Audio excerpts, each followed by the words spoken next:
Hi guys, I wanted to talk a little bit today about soil temperature and planting in the garden. And I did a video similar to this last year around this time, but we've got a lot more people watching the station now. And we have a lot more people that are talking about depending on, these guides that tell you when to plant.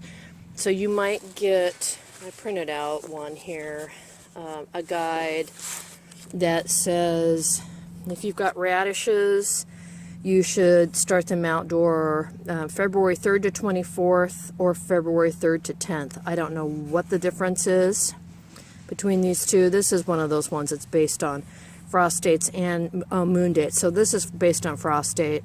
This is based on moon date. So people are using these guides, and that's, that's a 3-week period of time for the frost date. Or they're using the slide guides.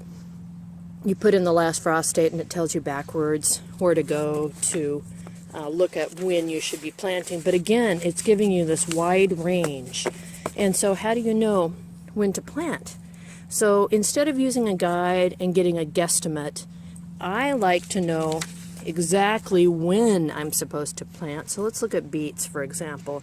I live in Oregon. Oregon State University is like 40 minutes from me, so I printed from their extension services. But you can also find this information on the back of your seed packets. It'll say what the temperature is. So let's look at beets. Minimum temperature 40 degrees, optimum temperature 50 to 85, the maximum 95. So it's spring. I want to know, can I plant now? Well, that's wonderful, but just because the soil needs to be 50 to 85 degrees, or at least 40, what's my soil temperature? I know what the outdoor temperature is, but what's my soil temperature? And that's where, let's get exact. Let's have science help us out. This is a soil thermometer. It works like a meat thermometer. You just push it into the ground, give it, 15 minutes, 10-15 minutes, and it will tell you what your soil temperature is. So what I do is I take this little bugger and I go around my yard. Right now, we're in my above ground beds. This might be a different temperature than my in-ground beds.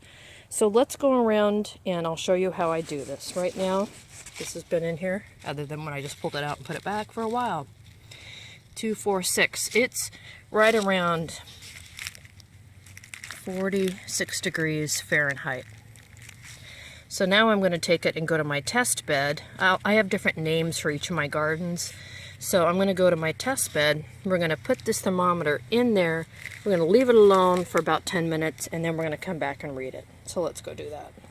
So while I'm waiting for that to heat up in the test garden, let's show you a way that this can save you money, in addition to not planting when the soil is too cold or too warm and destroying your seeds or your transplants. We can see that this is my herb garden, and it's got a rose that keeps coming back, but I've got some mint in here. I have various herbs, but I used to have, this was sage, big beautiful sage plant, which died back. But a lot of the seeds, it had flowered. So a lot of the seeds went onto the ground, and I thought, geez, I'm going to have to buy myself a new sage or get some sage seeds to start, because they haven't come up yet. Well, realizing now that my soil temp is not even to 50 degrees, sage doesn't come up unless it's like 60, maybe 50, but usually like 60 to 70. That's when it likes to come up. So I would be overreacting if I ran out and bought sage plants right now. I still might need to do that. I still might need to buy some seeds or some plants, but, why don't we be patient and wait and see? So, talking about patience, let's go over and test the test garden and see what the soil temp is there. Alright, so this is what I call the test garden, and this is where I just test new techniques or new seeds or different things. So let's get down close in here. Sorry, taking you off the stand, and we're going to see 4, it's actually about 45. You've got a bad angle, but so it's slightly colder than the bed was, but you know what, I'd expect that, right? This is in the ground. 45. Now we're going to go over and test the big garden, the root stout, but I also want to test the herb garden. Maybe we'll go to the herb next because that's on the way. And then what I'll do is I'll test it again and again, maybe in every few days, and see how our temps are going. So I'm going to go ahead and move the thermometer now.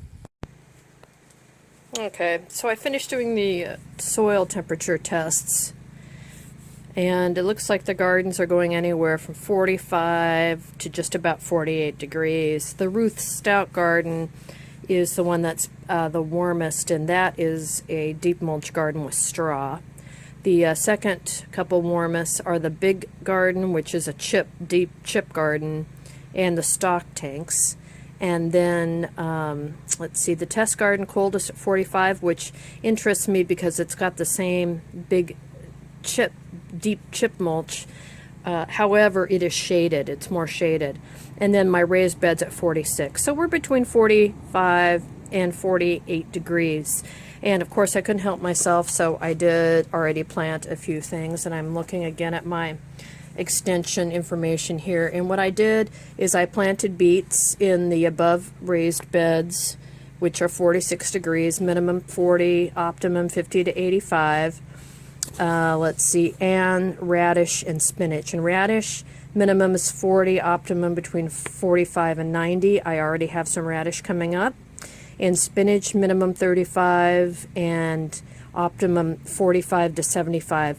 I haven't looked at the spinach, but why don't we go over and look at these things. I did plant them last week because I'm an impatient woman, and spring is here. Today's the first day of spring, and you know, sometimes you just can't help yourself. So let's go check it out. Here's let's see, the fifth raised bed. So it's a nice bed here, and what I did is I put my stakes and my little markers in, and between those two areas I made stripes here, made columns, and planted radishes. So then that makes this an open space. Did the same thing between these two, and these are marked spinach, so it's in between these two.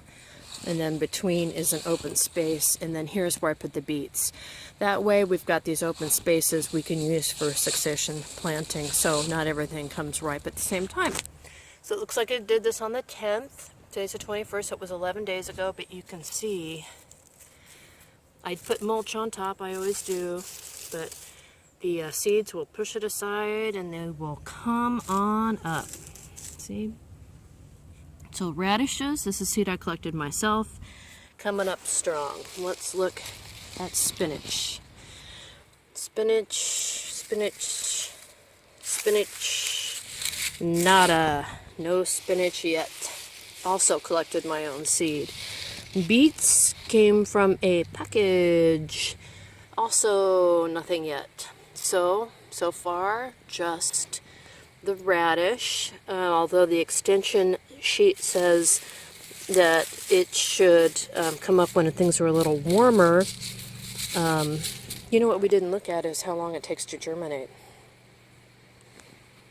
Back to the book.